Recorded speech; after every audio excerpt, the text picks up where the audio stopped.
하나님 말씀은 신명기 30장 1절로 10절입니다. 신명기 30장 1절로 10절 우리 한 절씩 교독하도록 하겠습니다. 나는 당신들에게 당신들이 받을 수 있는 모든 복과 저주를 다 말하였습니다.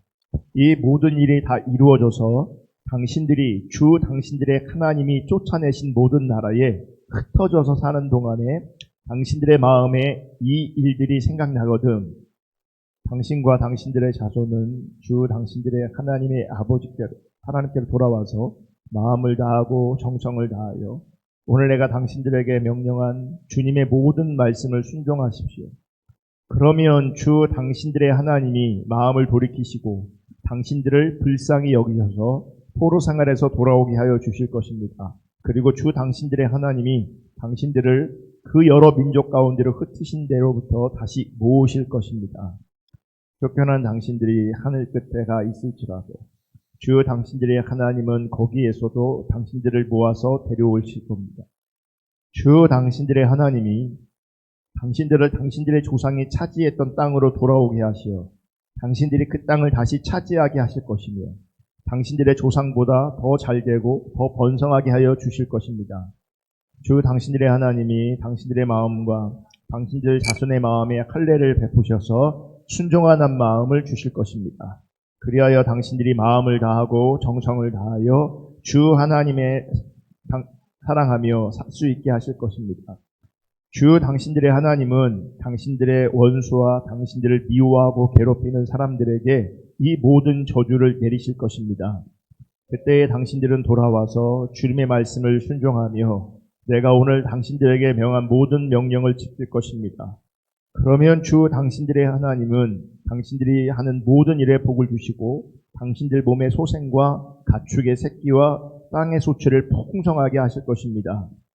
주님께서 기쁜 마음으로 당신들의 조상이 잘되게 하신 것처럼 기쁜 마음으로 당신들도 잘되게 하실 것입니다. 당신들이 주 하나님의 말씀을 잘 듣고 이 율법책에 기록된 명령과 규례를 지키고 마음을 다하고 정성을 다하여 주 당신들의 하나님께로 돌아오면 그런 복을 받게 될 것입니다. 아멘. 오늘은 신명기 강의 70번째 시간입니다. 오늘은 심판 속에 담긴 하나님의 의도라는 제목으로 하나님 말씀 나눌 때에 하나님의 은혜가 우리 가운데 함께할 뿐만 아니라 하나님의 기준이 우리 가운데 선명하게 비춰질 수 있기를 주님의 이름으로 축복합니다. 여러분, 하나님은 창조주이십니다. 그리고 우리 인간은 피조물입니다. 그냥 피조물이 아니라 하나님의 뜻과 목적을 담은 피조물입니다. 그러므로 인간은 항상 하나님을 의식하며 살아야 합니다. 만약 우리가 하나님을 의식하지 않는다면, 즉 하나님 생각하지 않고 산다면, 하나님 생각하지 않으면서 인간만을 생각한다면, 여러분, 인간은 반드시 필연적으로 나 자신을 최고로 여기는 교만에 빠지게 됩니다.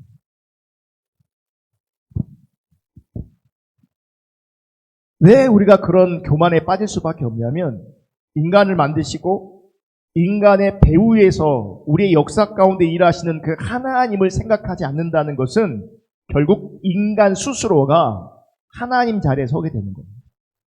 자기가 왕 노릇하게 되는 겁니다. 자기가 주인 노릇하게 되어지는 겁니다. 그런데 만약 어떤 사람이 우리 배후에서 일하고 계시는 하나님을 생각한다면, 우리 역사 가운데 함께 하시는 그 하나님을 생각한다면 그 사람은 항상 하나님 앞에서 겸손할 겁니다. 그러니까 무엇을 해도 자기 마음대로 자기 뜻대로 하지 않을 거고요. 그 어떤 일도 자기의 업적으로 가로채지 않을 겁니다. 그래서 겸손하게 하나님 앞에 설 겁니다. 하나님, 이렇게 하는 것이 하나님 보시기에 옳은 겁니까? 하나님, 이렇게 하는 것이 하나님을 기쁘시게 하는 겁니까? 하나님, 세상 사람들과 같이 이렇게 살아가는 것이 하나님 보시기에 가치 있는 인생입니까? 이렇게 우리 인생의 배후에 계신 그 하나님을 생각하면서 이렇게 하나님께 물어가면서 자기의 인생을 돌아보고 점검하면서 하나님 앞에 살아가는 것을 성경은 겸손이라고 말하는 겁니다. 그러니까 진짜 겸손은요, 하나님 앞에서 살아가는 겁니다. 그러니까 하나님께 자꾸 물으면서, 하나님의 뜻을 물으면서 하나님 앞에 살아가는 것이 성경적인 겸손이 되는 겁니다. 그리고 이런 상태에 있을 때에 하나님이 그 마음 가운데 거하고 계시다라고 말하는 겁니다.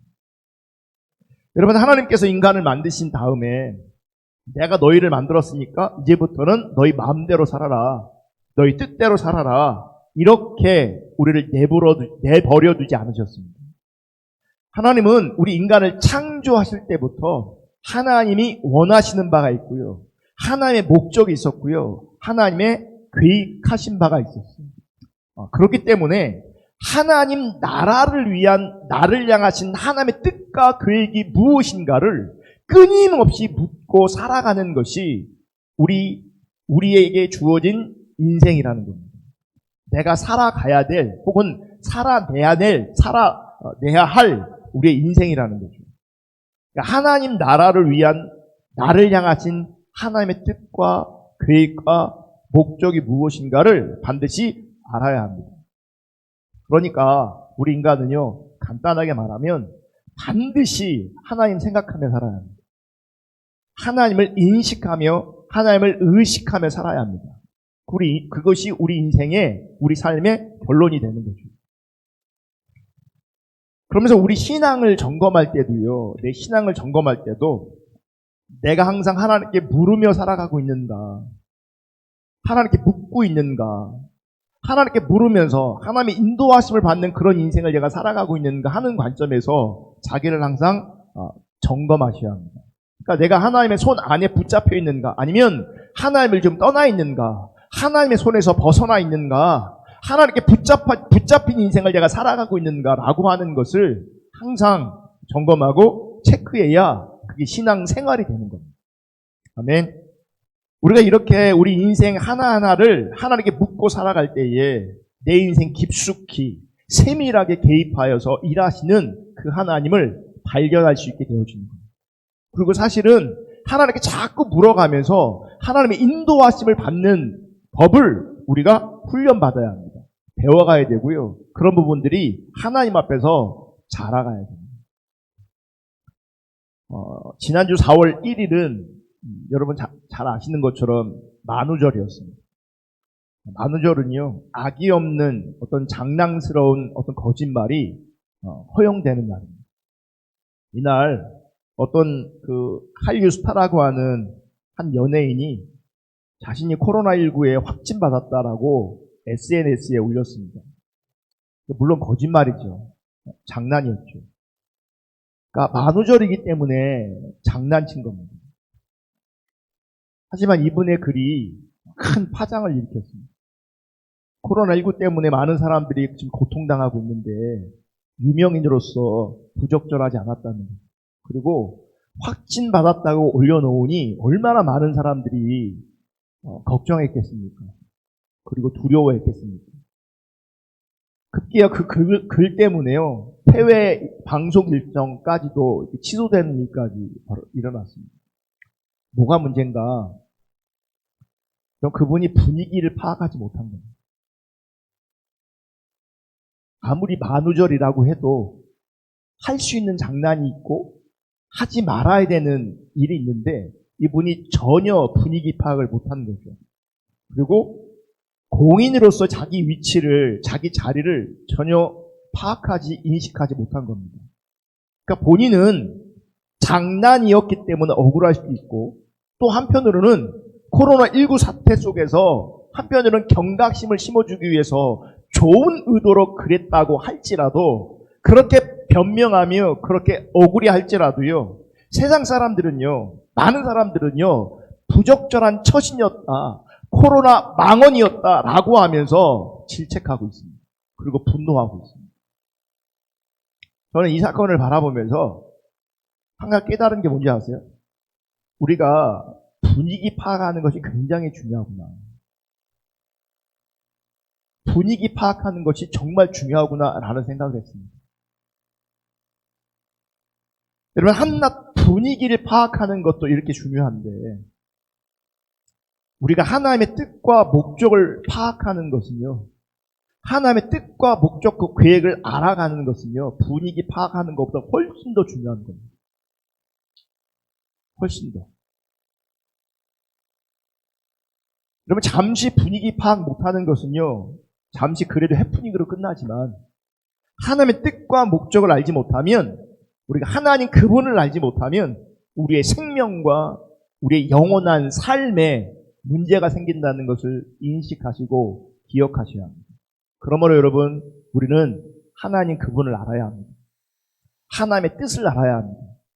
하나님의 목적을 알아야 합니다. 아멘. 그리고 하나님 앞에 사는 우리들은요, 어느 것 하나도 내 뜻대로, 내 심대로 사는 것이 없다는 것을 또 인식해야 합니다. 그러니까 우리 인생과 우리 인류의 역사가 다 하나님의 주권 아래에 있다는 것을 기억하셔야 합니다. 하나님 뜻 아래에 있어서, 뜻 아래에 있다는 것을 기억하셔야 합니다. 그럼 내 인생이, 우리 인류 역사가 하나님의 주권 아래에 있습니다. 그거 발견할 수 있기를 예수님의 이름으로 축복합니다. 그러면 인류 역사가, 내 인생이 하나님 뜻 앞에 있다면, 우리는요, 그 하나님의 뜻 앞에 겸손히 엎드려서 하나님 뜻대로 하시옵소서, 하나님 뜻대로 하시옵소서, 그렇게 고백하면서 하나님 앞에 엎드려 있는 것이, 그래서 그분의 인도하심 가운데 있는 것이 여러분 신앙의 진수이고요, 그것이 겸손과 온유의 상태인 겁니다. 문제는 오늘날 교인들은 이렇게 하나님 생각하지 않으려고 한다는 겁니다. 제가 신자라고 안 하고 성도라고 안 하고 교인이라고 했어요. 왜냐하면 신자는 하나님 생각하는 사람을 말하는 거거든요. 성도는 하나님 생각하는 사람을 말하는 거거든요. 그러니까 하나님 생각하지 않는데 신앙생활을 한다. 하나님 생각하지 않는데 사실 교회 나온다. 이게 교인인 겁니다. 아직도 우리가 살아가는 세상은요, 예수를 믿는 것과 교회에 다니는 것을 차이를 잘 몰라요. 사실 우리의 신앙이 온전하다면, 하나님과의 관계가 문제가 없다면 교회에 다니는 것과 예수 믿는다는 개념은 같은 개념이에요. 근데 지금 우리 시대는요, 타락한 시대이기 때문에 예수를 믿는 것과 교회를 다니는 것은 분명히 다른 개념일 수 있어요. 예수를 믿으면 교회를 다니겠지만 교회를 다닌다고 해서 예수 믿는 건 분명히 아닐 수도 있다는 것을 여러분 분명히 기억하셔야 합니다. 오늘날 교인들은요, 하나님 생각하지 않으려고 합니다. 여러분들이 만약 이 메시지, 이 설교를 듣는 어떤 분들이 여러분들의 삶 가운데 내가 하나님 생각하기를 싫어한다, 그리고 하나님 생각하지 않는다라고 한다면 여러분들은 신자가 아니라 교인일 가능성이 굉장히 큽니다. 그래서 우리 시대의 교인들은요, 자기 인생에 하나님이 개입하는 것을 싫어합니다. 모든 것을 자기 뜻대로, 자기 멋대로, 그리고 자기에게 유익이 되고 편리한 대로 처리합니다. 그러니까 하나님 없는 사람들의 삶을, 인생을, 그의 생활을 바라보면요, 다 자기 멋대로 합니다. 하나님께 묻는 거 없습니다. 자기에게 유익이 되는 것을 추구합니다. 그리고 자기 편리한 대로 인생 살아가고 모든 일을 그렇게 처리합니다. 그러니까 하나님께 묻지 않고요, 그러니까 자기 방식대로 그냥 살아가는 겁니다. 그리고 자기에게 유리한 것을 하나님의 뜻으로 여기고요, 자기에게 유리하지 않으면 하나님의 뜻이 아닌 것으로, 아는 것으로 많은 경우 여깁니다. 더 나아가서 부담스럽게 다가오는 하나님의 뜻은요, 쉽게 잊어버리고 버려버립니다. 그리고 너무나 쉽게 자기를 합리화시킵니다. 인간이 하나님 중심으로 살려고 하는 것이 아니라 하나님을 인간 중심으로 존재하게 만들려고 하는 겁니다. 그러니까 우리가 하나님 중심으로 살아야 되는데 하나님이 내 중심 가운데 나를 중심으로 해서, 인간을 중심으로 해서 그분이 존재하기를 원하는 거죠. 여러분 분명히 인식하시고 기억하시기를 주님으로 축복하는데, 창조주가 피조물을 중심으로 존재한다는 것은요, 있을 수 없는 일이고요, 그것은요, 창조주를 무시하는, 모독하는 죄, 교만에 불과합니다. 그거는 신앙이 아니고요. 내가 그런 관점으로 하나님을 섬긴다, 믿는다라고 할 때 그 하나님은 성경이 말하는 하나님이 아니고요. 우상인 겁니다. 그건 하나님이라고 이름하는 다른 신인 겁니다. 창조주는, 성경이 나와 있는 그 하나님은 우리를 중심으로 일하시는 게 아니고요. 내가, 우리 피조물이 하나님 중심으로 존재해야 되는 겁니다. 아멘. 제가 지금 여러분들에게 분명히 말씀드리고 싶은 말씀 무엇이냐면 하나님은 우리 삶 속에 세밀하게 개입하고 계시다는 거죠. 아멘. 근데 정작 우리들은 그 하나님을 보려고 하지도 않고 생각하지도 않는다는 겁니다. 그렇기 때문에 우리 삶을 통해서 말씀하시는 하나님의 음성을 듣지 못하는 상태에서 대부분 우리 시간이, 우리 인생이 소비되고 있는 겁니다. 그냥 우리 인생이 그냥 흘러가고 있는 겁니다. 그냥 지나가고 있는 겁니다. 의미 없이. 여러분은 어떤 상태로 하나님 앞에 있는지를 심각하게 자신을 돌아볼 수 있기를 주님의 이름으로 축복합니다. 오늘 말씀도 보면, 오늘 본문의 말씀도 보면 우리 인생 가운데, 우리 역사 가운데 개입하시는 그 하나님의 일하심을 보여주고 있습니다. 1절 볼게요. 1절에 이렇게 말씀하세요. 다 같이 읽습니다. 시작. 나는 당신들에게 당신들이 받을 수 있는 모든 복과 저주를 다 말하였습니다. 이 모든 일이 다 이루어져서 당신들이 당신들의 하나님이 쫓아내신 모든 나라에 흩어져서 사는 동안에 당신들의 마음에 이 일들이 생각나거든. 자, 보세요. 말씀을 잘 보면 계속해서 하나님께서 언약을 말씀하셨고 복과 저주를 말씀하셨잖아요. 그러면 30장에 넘어오면서 당신들이 받을 수 있는 모든 복과 저주를 내가 다 말하였습니다 라고 말씀하고 있어요. 그러면서 이 모든 일이 다 이루어져서 내가 이미 복과 저주를 말했는데 그 말이 어떻게 됐다고요? 이루어졌대요. 근데 어떤 말씀이 이루어졌는가? 그럼 복이 이루어진 겁니까? 저주가 이루어진 겁니까? 저주가 실제가 됐어요. 그래서 이어지는 말씀이 뭐냐면 이 모든 일이 다 이루어져서 당신들이 당신들의 하나님이 쫓아내신 모든 나라에 흩어져서 사는 동안에 이렇게 표현하고 있어요. 그러니까 말씀을 잘 보시면 지금 하나님은 이스라엘이 약속의 땅에 지금 들어가기도 전에, 여러분 신명기는요 약속의 땅 들어가기 전이잖아요. 요단강을 건너가기 전에 주신 말씀이에요. 언약이에요. 이게 모세가 지금 살아있을 때니까.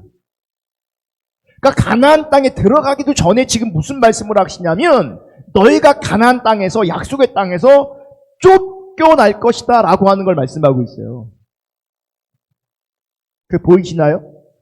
여러분 지금 하나님께서는 앞으로 이스라엘이 그렇게 될 것을 염려해서 말씀하시는 것이 아니라 그렇게 될 것을 미리 내다보시면서 말씀하시는 거예요. 그러니까 니네가 잘못하면, 불순종하면 가나안 땅, 약속의 땅에서 쫓겨날 수도 있어. 내가 그게 염려가 되니 미리 경고해 주는 거야. 내 경고를 듣고 나를 떠나지 마. 불순종하지 마. 우상을 섬기지 마. 그래서 그 땅에서 쫓겨나지 마. 라고 말씀하시는 게 아니라 미리 뭘 보시냐면 그들이 쫓겨날 것을 미리 보시는 거죠. 미리. 그래서 이어지는 말씀을 보면 너희들이 약속의 땅에서 쫓겨났을 때에 다시금 하나님께서 이스라엘을 불러 모으실 때를 지금 말씀하시는 거예요. 그래서 오늘 본문의 말씀은요, 신명기 29장의 말씀과 이렇게 연결되는 말씀인데, 신명기 29장에서 하나님은 모압 땅에서 이스라엘과 언약을 다시 세우시잖아요. 그리고 하나님의 언약에 참여할 것을 말씀하세요. 신명기 29장 12절 다 같이 읽습니다. 시작. 당신들은 오늘 여기에 서서 주 당신들의 하나님이 당신들과 세우시는 그 언약에 참여하게 됩니다. 당신들은 그 언약에 들어있는 의무를 지켜야 합니다. 그래서 그 언약에 뭐예요? 참여하래요. 여러분 언약에 참여한다는 것은 무슨 말이냐면 하나님의 언약이 나를 구원한다는 것을 믿는 것을 말합니다. 하나님의 언약만이 나를 뭐 하세요? 구원하세요. 그리고 언약이 나를 구원한다는 것은 하나님의 은혜가 나를 구원한다는 거예요. 하나님의 은혜가 나를 구원하는 거예요. 아멘. 마치 이스라엘 백성들이 광야에서 40년 동안을 어떻게 살았습니까? 농사도 짓지 않았는데, 광야를 헤매고 다녔는데 옷이 낡아지지 않았어요? 신이 헤어지지 않았어요? 줄이지도 않았고 목마르지도 않았어요. 뭡니까? 은혜가 그들 가운데 함께하고 있었어요. 은혜가. 그러니까 은혜가 그들을 감싸고 있었어요. 그러니까 힘들었지만, 어려웠지만, 그 고통이, 그 어려움이, 그 힘듦이, 그게 실제이기도 하지만, 그럼에도 불구하고 무엇이 함께하고 있는 겁니까? 은혜가 함께하고, 은혜가 이끌어가고, 은혜가 구원하고 있는 거예요. 그러니까 은혜가 우리를 감싸고, 은혜가 우리를 인도하고 있음을 믿는 것, 그게 언약을 믿고 살아가는 거예요. 아멘. 근데 보세요. 은혜가 나를 이끌어가는 거야. 은혜가 나를 살리는 거야. 라고 할 때는 우리가 하나님 앞에 엎드리는데요. 만약 그 언약에 참여하지 않으면, 다시 말하면 그 은혜를 보지 못하면 이스라엘 백성들에게 반드시 나타나는 현상이 뭔지 아십니까? 우상숭배. 그러니까 자기 힘으로 살아가려고 하고요. 자기 힘으로 살아가려고 할 때에 자기를 중심으로 신을 끌어들이는 겁니다. 그게 우상이 되는 겁니다. 그러면 하나님께서는 그렇게 우상 숭배하는 이스라엘을 결코 용납하지 않으시고 분노와 하나님의 분노와 질투의 불로 그 위에 부으시겠다. 심판하시겠다. 하나님의 진노의 불을 쏟아 부으시겠다. 이렇게 말씀하세요. 그래서 이렇게 말씀하세요. 오늘 본문에는 29장에는 신명기 29장에는 그 땅에서 가나안 땅 약속의 땅에서 송두리째 뽑아다가 다른 나라에 보내버리겠다. 볼게요. 신명기 29장 28절 읽습니다. 시작. 주님께서 크게 분노하시고 진노하시고 격분하셔서 오늘과 같이 그들을 이 땅에서 송두리째 뽑아다가 다른 나라로 보내버리신 것이다.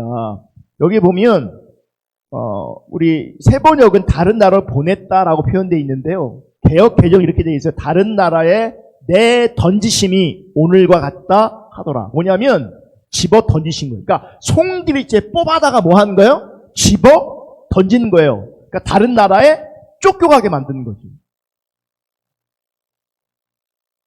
그러니까 실제 이런 일이 일어났을 때에 너희가 이렇게 하면 회복될 것이다 라고 말씀하시는 것이 오늘 본문에 나와 있는 겁니다.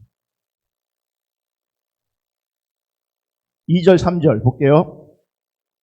당신들과 당신들의 자손은 주 당신들의 하나님께로 돌아와서 마음을 다하고 정성을 다하여 오늘 내가 당신들에게 명령한 주님의 모든 말씀을 순종하십시오.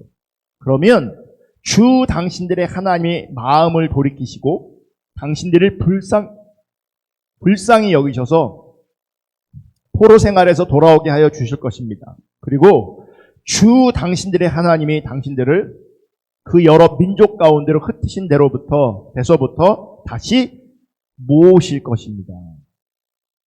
그러니까 이 말씀을 볼 때 지금 여러분 이스라엘이 다른 나라로 쫓겨난 가운데 있을 때에 다시 여호와께로 돌아올 수 있는 가장 중요한 포인트가 있는데 그게 뭐냐면 이 일이 너희 마음 가운데 생각나는 것입니다. 1절 다시 볼게요. 1절. 나는 당신들에게 당신들이 받을 수 있는 모든 복과 저주를 말하였습니다. 이 모든 일이 다 이루어져서 당신들이 주 당신들의 하나님이 쫓아내신 모든 나라에 흩어져서 사는 동안에 이미 뭐예요? 하나님의 분노가 쏟아졌어요. 하나님이 다른 나라로 던지셨어요. 쫓아내셨어요. 그때에 당신들의 마음에 뭐예요? 이 일들이 생각나거든. 뭐가 여기 생각이 나야 비로소 뭐가 되는 겁니까? 회복의 시작이 있는 거예요. 생각이 나야 돼요. 생각. 그럼 보세요. 만약에 하나님의 우리가 우상을 섬겨서 약속의 땅에서 쫓겨났는데 하나님께 지금 버림받았는데 심판받았는데 징계를 받았는데 이 일이 만약에 생각나지 않으면 돌아갈 수 있어요? 없어요? 돌아갈 수 없는 거예요. 그러니까 반드시 뭐를 생각해야 돼요? 그 일을 생각해야 돼요. 그러면 이 일들이란 무엇을 말하는가? 그게 뭔지 아세요? 하나님이 하셨던, 그러니까 신명기 29장에서 이스라엘 백성들과 맺었던 그 언약의 내용을 말씀하시는 거예요. 순종하면 복, 저주, 그러니까 불순종하면 저주. 그러니까 이스라엘 백성들이 어떤 상태일 때 복이 주어지고 어떤 상태일 때 저주를 받는가라고 하는 그 말씀, 다시 말하면 그 하나님의 법을 다시 뭐 해야 되는 거예요? 생각해야 되는 거예요. 그러니까 하나님의 법을 생각해야 돼요. 하나님의 기준을 생각해야 돼요. 여러분, 하나님은 분명히 이스라엘이 하나님의 언약에 참여하지 않고 우상 섬기고 하나님 믿는 것이 아니라 자기의 힘을 믿고 살아갈 때에 하나님께서는 그들을 약속의 땅에서 총들이채 뽑아서 다른 나라로 던져버리실 거라고 말씀하셨어요. 그리고 그게 실제가 되었어요.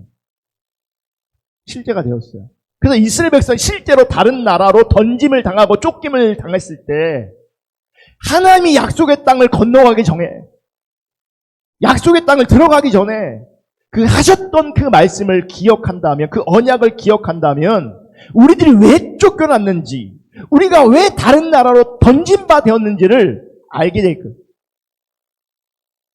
거라고요. 그 말씀을, 그 언약을, 그 하나님의 법을 기억함으로 말미암아 내가 우리들이 무슨 죄를 지었는지를 알게 될 거고요. 그래야 뭐가 가능합니까? 회개가 가능하죠. 회개할 때 하나님 또 뭐 하시는 거예요? 받아들이시는 거예요.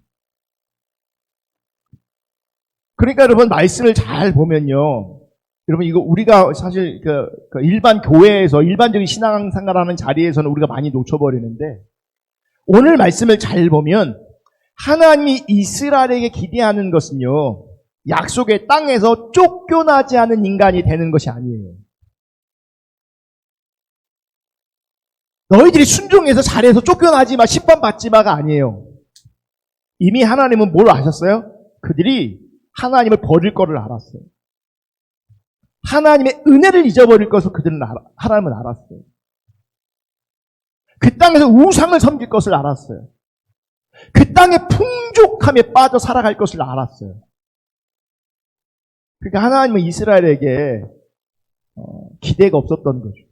그들이 하나님의 기준에, 하나님의 언약에 참여할 것에 대한 기대가 없었어요. 그러면서 그들이 회복되는 건 뭔지 아십니까? 망한 다음에, 심판받은 다음에 왜 쫓겨났는지를 말씀하심으로 말미암아 실제로 그들이 가나안 땅에서 쫓겨났을 때에 하나님의 말씀을 그 자리에서 비로소 뭐 하는 거예요? 제대로 기억하고, 제대로 그때 말씀을 인식하고, 제대로 자기들의 죄를 알고, 그런 우리에게 찾아오신 그 하나님을 알기를 원하시는 거예요. 그러니까 여러분, 신명기에서는요, 하나님이 이스라엘에게 원하시는 것은 말씀을 잘 지키는 인간이 아니었어요. 아니요. 그러니까 오해하지 마세요. 하나님은 우리가 하나님의 말씀을 잘 지키길 원하세요. 아멘. 근데 뭘 아셨냐면 인간이 말씀을 지켜낼 수 없다는 걸 아셨어요. 그분은 이미 알고 계셨어요. 그러니까 뭐냐면 하나님께서는 하나님의 법을 주시지만, 하나님의 뜻을 알리시지만, 은혜로 인도하셨지만 그들이 하나님 뜻 가운데 언약에 참여할 수 있는, 법을 지킬 수 있는, 순종할 수 있는 애당초 그런 능력이 우리 가운데 없다는 거예요. 우리 인간에게 그럴 능력이 없어요. 아멘.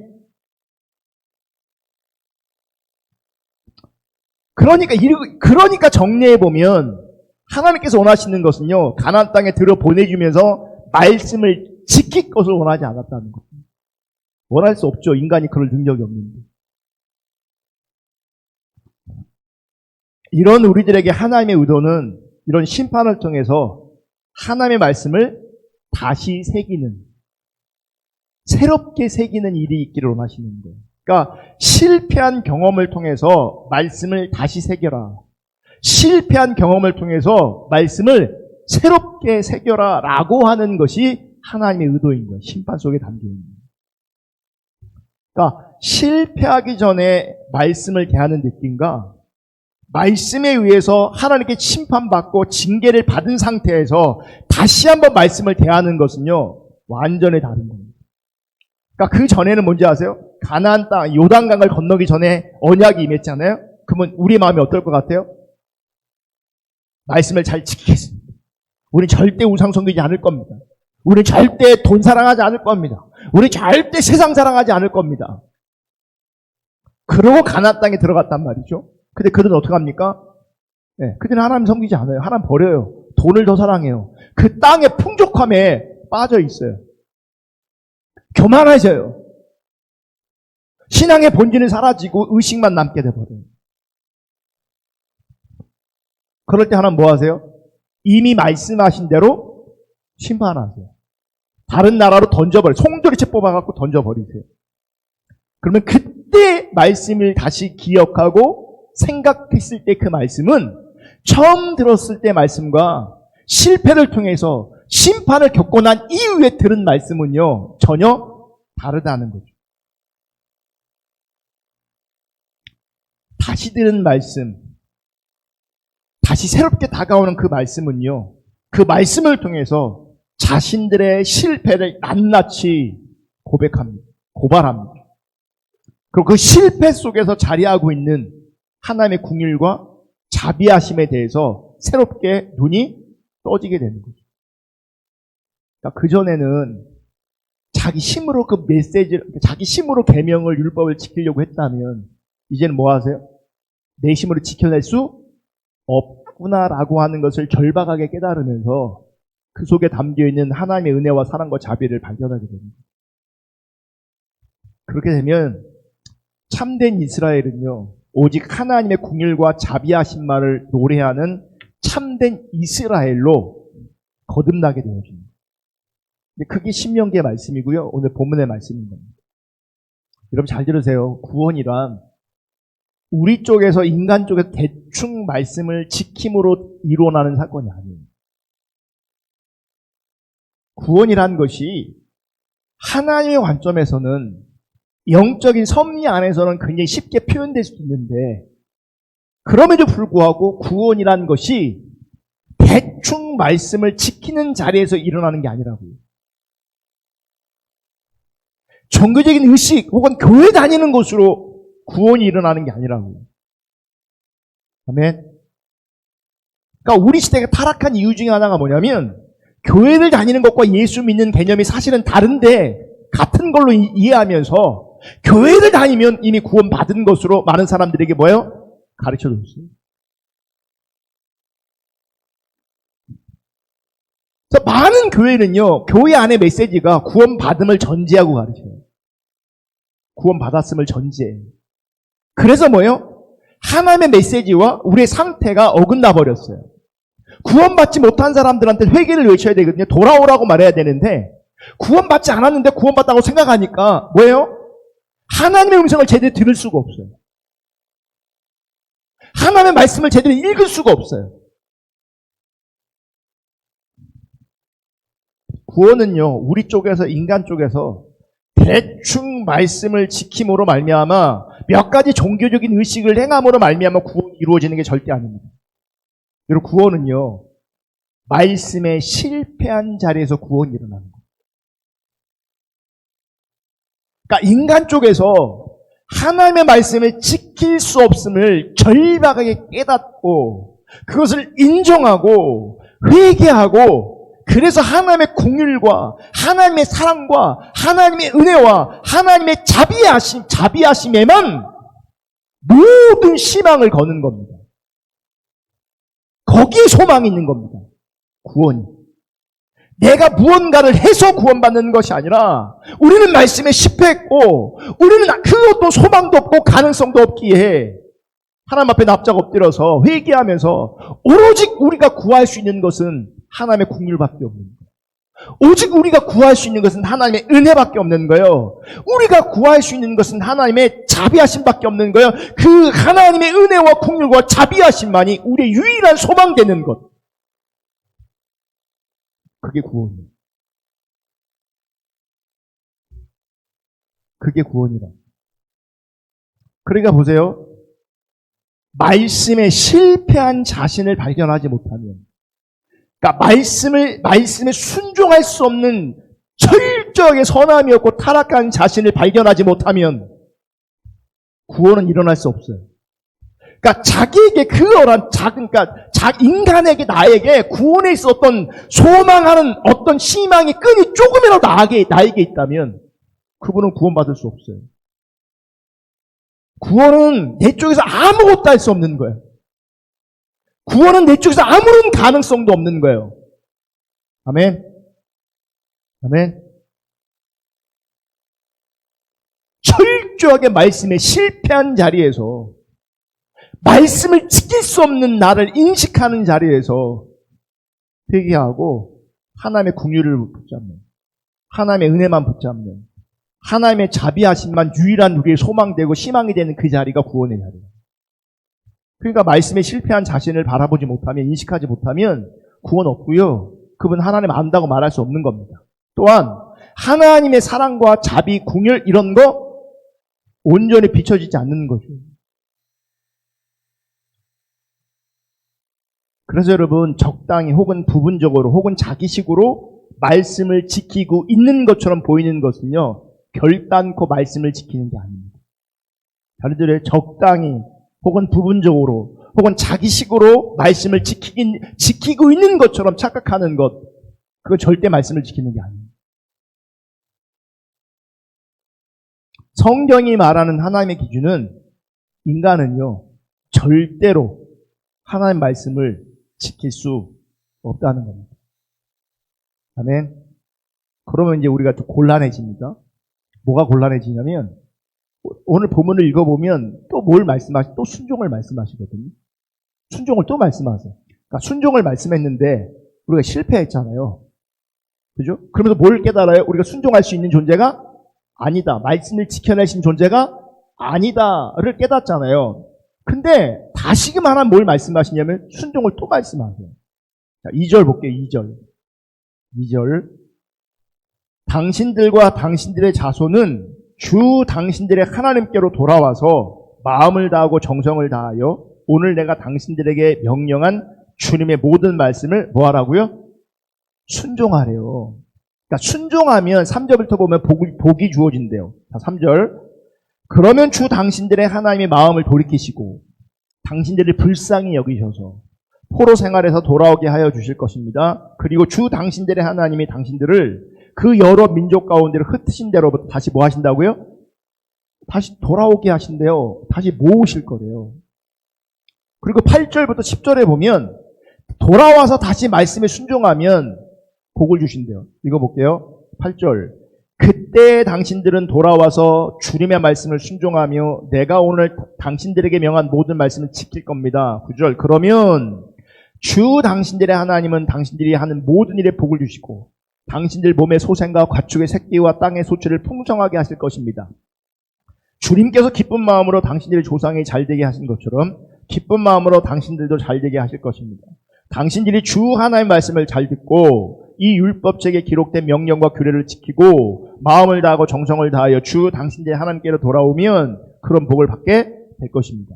말씀에 실패했기 때문에 심판받고 다른 나라로 쫓겨났는데 말씀이 기억나거든 다시 돌아와서 말씀에 순종하래요. 아니 말씀에 순종할 수 없는 존재라는 것이 이미 증명됐고 드러났는데 다시 말씀에 순종하라는데요. 순종을 요구하고 있어요. 이 앞뒤가 맞아요? 안 맞아요? 뭐 우리 인간이 달라진 겁니까? 예, 앞뒤가 안 맞죠. 그러니까 이런 고민 없이 말씀을 내가 순종하겠습니다라고 애쓰고 힘쓰고 노력하면 실패할 수밖에 없는 거예요. 그리고 대부분 많은 사람이 실패하는데 몇 가지 부분적으로 자기식으로 순종하는 것을 가지고 자기는 말씀을 지키고 있다라고 착각하는 거예요. 그러니까 신앙이 뭐가 되는 겁니까? 왜곡되는 겁니다. 왜곡되는 거예요. 이거는 원고에 없는 얘기인데요. 제가 요즘에 새롭게 드라마를 시작한 게 있어요. 이런 얘기 제가 설교할 때 잘 안 하는데 부부의 세계라고 그 드라마를 보거든요. 애들은 보지 마세요. 거기 보면 남편이 바람이 났어요. 다른 여자를 사귀어요.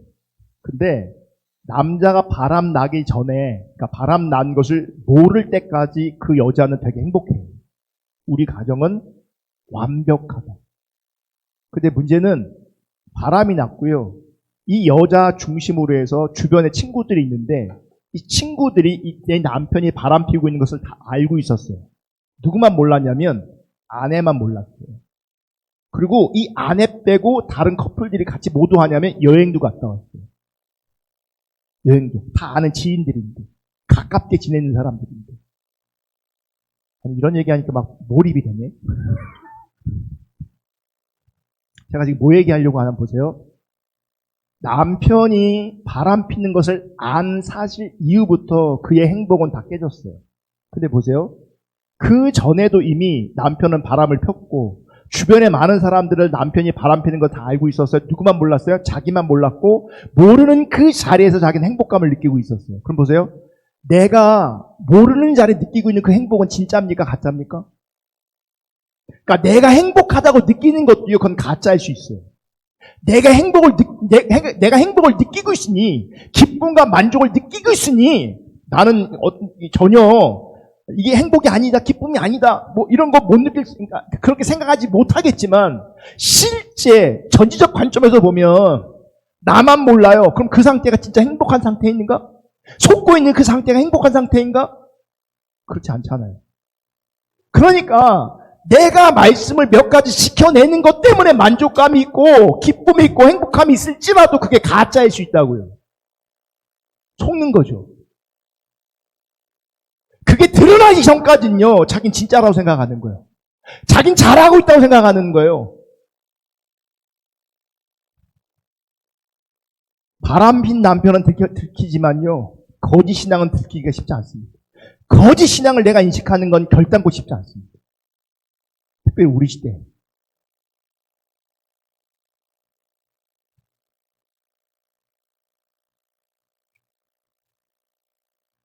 말씀에 순종할 수 없어서 실패했는데 다시 순종하라. 근데 여러분, 그 말씀의 의도를 우리가 알아야 되는데 무언가를 하나님께서 행하라고 말씀하시는 게 아니에요. 11절부터 14절까지 볼게요. 11절. 오늘 내가 당신들에게 내리는 이 명령은 당신들이 실천하기 어려운 것도 아니고 당신들의 능력이 미치지 못하는 것도 아닙니다. 이 명령은 하늘 위에 있는 것이 아니므로 당신들은 누가 하늘에 올라가서 그 명령을 받다가 우리가 그것을 듣고 지키도록 말하여 주랴 할 것도 아닙니다. 13절. 또한 이 명령은 바다 건너에 있는 것도 아니니 누가 바다를 건너가서 명령을 받아다가 우리가 그것을 듣고 지키도록 말하여 주랴 할 것도 아닙니다. 14절 다 같이 읽습니다. 시작. 그 명령은 당신들에게 아주 가까운 곳에 있습니다. 당신들의 입에 있고 당신들의 마음에 있으니 당신들이 그것을 실천할 수 있습니다.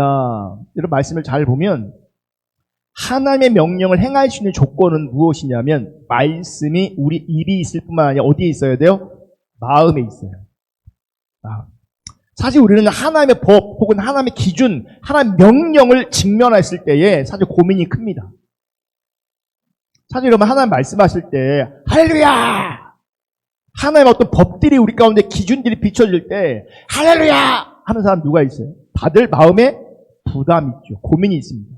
어떻게 순종할 수 있을까? 어떻게 행할까? 내가 할 수는 있겠는가? 고민합니다. 사실 우리는 그래서 신앙생활을요, 굉장히 어렵게 느낍니다. 신앙생활 어려워요? 쉬워요?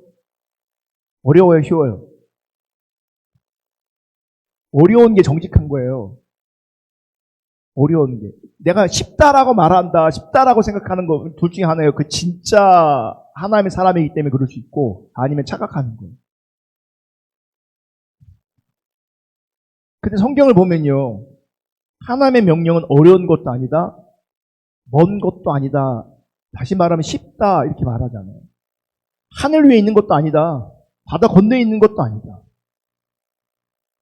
그러면서 우리의 입에 있으며 우리의 마음에 있다 이렇게 말씀해요. 즉 말씀이 입에 있고 그 말씀이 마음에 있는 자는 하나님이 하시는 뜻을 깨달을 수 있는 겁니다. 그리고 그 말씀이 나로 하여금 행하도록, 순종할 수 있도록 행하는 말씀이에요. 그러니까 하나님의 말씀이 옛날엔 내가 지키려고 했는데 이제는 뭐예요? 하나님의 말씀이 내 속에 거함으로 말미암아 그 말씀이 나로 하여금 행하게 하시는 거예요. 순종하게 하시는 거예요. 그런 관점이면 어떤다고요? 쉬워진다라고 말씀하십니다.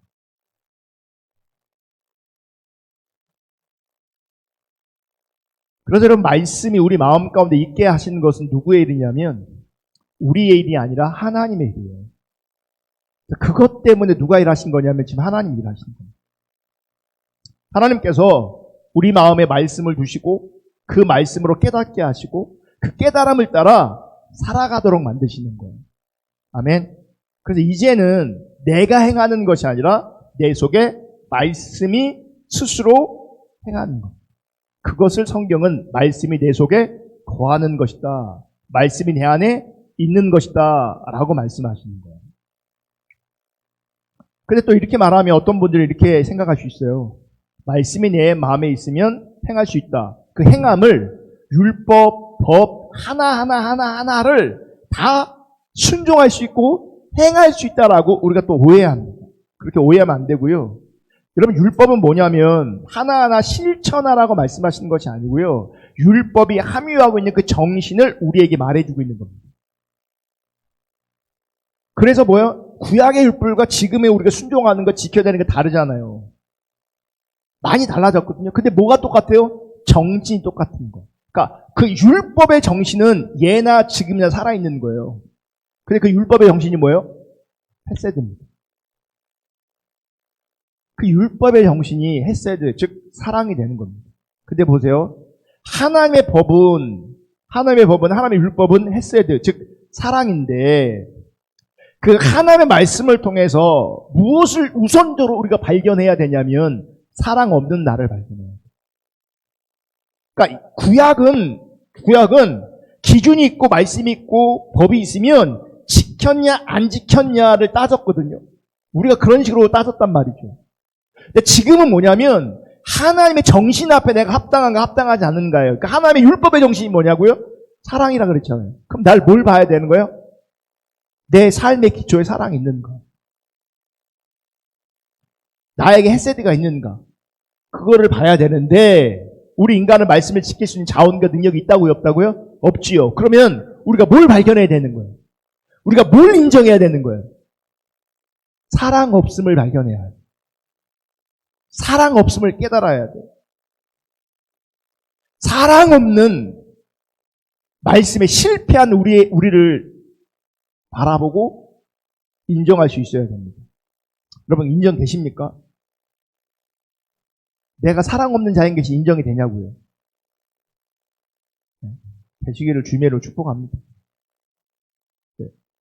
여러분, 가만히 자기를 한번 따져보세요. 내 삶을 세밀하게 살펴보십시오. 사랑이 있다는 건요, 내가 하나님 중립적이라는 얘기거든요. 우리는요, 얼마나 하나님 중립적이지 않은지 몰라. 다시 말하면, 우리 정말 자기중심이에요. 사실 우리는 그 자기중심이 나를 너무너무 힘들죠. 그러니까 하나님 없을 때는 자기중심을 따라가니까 안 힘들어요. 자기중심을 추구하니까, 그게 본능대로 살아가니까 안 힘든데요. 하나님 믿으려고 하니, 하나님을 잘 따라가려고 하다니, 하나님 중심과 자기 중심이 항상 싸우고 부딪혀요. 갈등이 생겨요. 그 속에 뭐가 있는 줄 아세요? 사랑이 있음과 사랑 없음이 드러나는 거예요. 우리는 사랑이 있어요. 무슨 사랑이냐면 자기 사랑이 있어요. 사실 자기만 사랑해요. 다른 건 사랑이 없어요. 여러분, 우리 삶은요, 하나님 떠나서는 생각할 수 없습니다. 그럼 보세요. 하나님 떠나서 생각할 수 없다라는 그 개념은 뭐냐면 관계에서 나오는 거예요. 이웃을 떠나서 우리가 살아갈 수 없어요. 그럼 보세요. 이웃을 만나도요. 그 이웃이 이용의 대상이 되면 안 되거든요. 그 이웃이 경쟁의 대상이 되면 안 돼요. 그 이웃이 사랑의 대상이어야 돼요. 그래야 하나님께서 원하시는 인생이 되어지는 거예요. 그럼 내가 만나는 사람이 사랑의 대상이니까 만납니까? 아니면 이용의 대상이니까 만납니까? 아니면 경쟁 상대로 만나고 있습니까?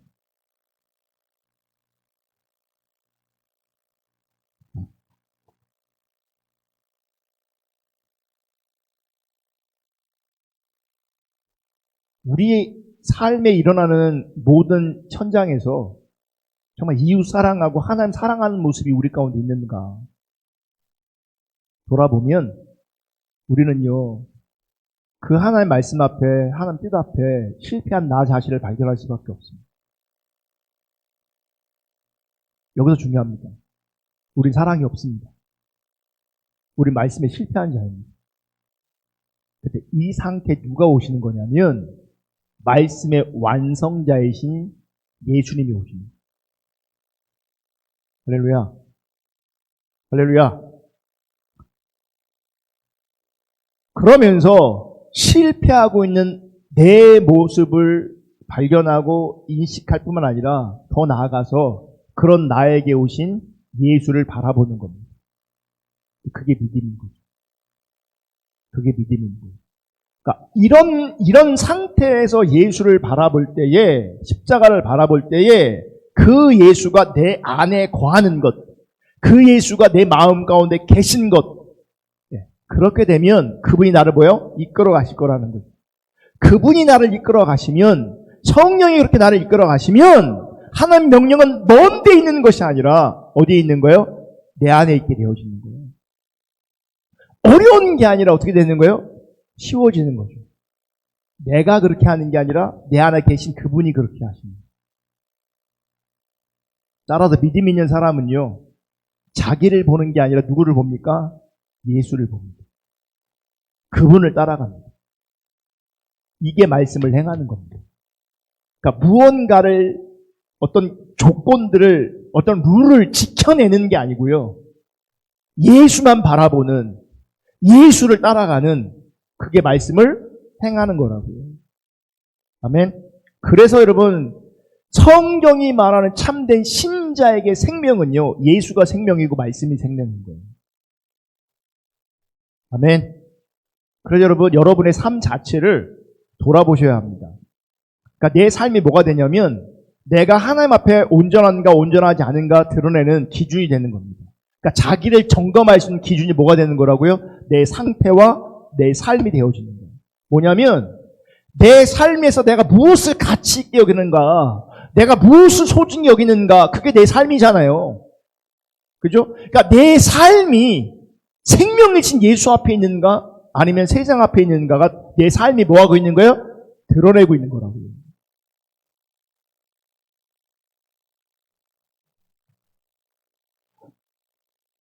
내가 무엇을 소중히 여기는가, 내가 무엇을 지키려고 하는가, 여기서 내 삶이, 내 상태가 그대로 드러나는 거예요. 그래서 여러분, 우리 삶의 배후에 계신 하나님을 생각하고 나를 돌아볼 때 자신의 실패를 발견하게 되고, 실패의 자리에서 비로소 하나님의 긍휼과 자비하심, 그리고 그리스도의 피의 은혜에 대해서 다시금 눈이 떠지게 되는 거죠. 그게 신앙의 시작이에요. 거기가 신앙의 본질이 시작이 되는 거예요. 이제 말씀 마치겠습니다. 여러분, 여러분에게 가장 가치 있는 게 뭡니까? 정말 여러분의 삶에 가장 가치 있는 게 무엇입니까? 말씀입니까? 세상입니까? 예수입니까? 세상입니까? 여러분 진짜 원하는 게 뭡니까?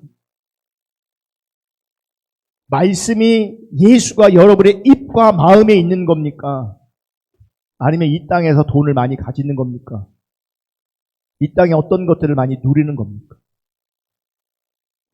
여러분, 차분하게 나 자신을 돌아보면서 다시금 하나님의 말씀을 지켜낼 수 없는 자신을 바라보면서 한탄하고 애통하고, 헤세드, 그 사랑 없음을 바라보면서 애통해하고 한탄하면서 통회하는 마음으로 그 십자가, 예수 그리스도 바라볼 수 있기를 주님으로 축복합니다. 철저한 우리의 한계를 바라보면서 우리의 소망은 주님의 은혜밖에 없다, 주님의 십자가밖에 없다, 주님의 자비밖에 없다 라고 하는 그 자리에 분명히 설 수 있기를 예수님의 이름으로 축복합니다. 예수가 유일한 소망 되어질 때 그분이 내 안에 거하시고 그분이 나를 이끌어 가실 거예요. 그러니까 그분이 내 안에 계시지 않으면요, 나를 이끌어 간다는 것이 실제가 안 됩니다. 그래서 나는 나로 살 겁니다. 그래서 나는 내 좋을 대로 살 겁니다. 그냥 나 유익되는 대로 살 겁니다. 사람도 이용하고 하나님도 이용하고 성경도 이용하고 신앙도 이용할 겁니다. 하나님 말고 다른 것으로 나를 채우려고 할 겁니다. 기억하세요. 우리의 유일한 소망은 은혜밖에 없습니다. 우리의 유일한 소망은 예수밖에 없습니다. 우리의 유일한 소망은 말씀밖에 없습니다. 말씀이 우리 입에 있고 말씀이 우리 속에 있어서 그 말씀이 하나님 뜻대로 살아가게 하는 그런 은혜가 저와 여러분 모두 가운데 실제이시기를 주님의 이름으로 축복합니다. 이번 주는 고난주가 아닙니다. 실패한 우리 인생 가운데 주님이 오셨습니다. 실패한 선한 것이 하나도 없는 철저하게 타락한, 전적으로 부패하고 타락한 우리 가운데 그분이 십자가로 오셨습니다. 그분이 우리의 구원을 위해서, 우리의 유일한 소망이 되어주시기 위해서 십자가에 못 박혀 돌아가신 그런 한 주가 아닙니다. 정말 깊게 주님의 은혜와 사랑에 목말라 하시고 또 묵상하시고 바라볼 수 있기를 주님을 축복하고요. 주님이 내 안에 사시는, 그래서 말씀이 내 안에 사시는 그런 은혜가 있기를 예수님의 이름으로 축복합니다. 아멘. 우리 잠시 기도하겠습니다. 이 시간 기도할 때에 하나님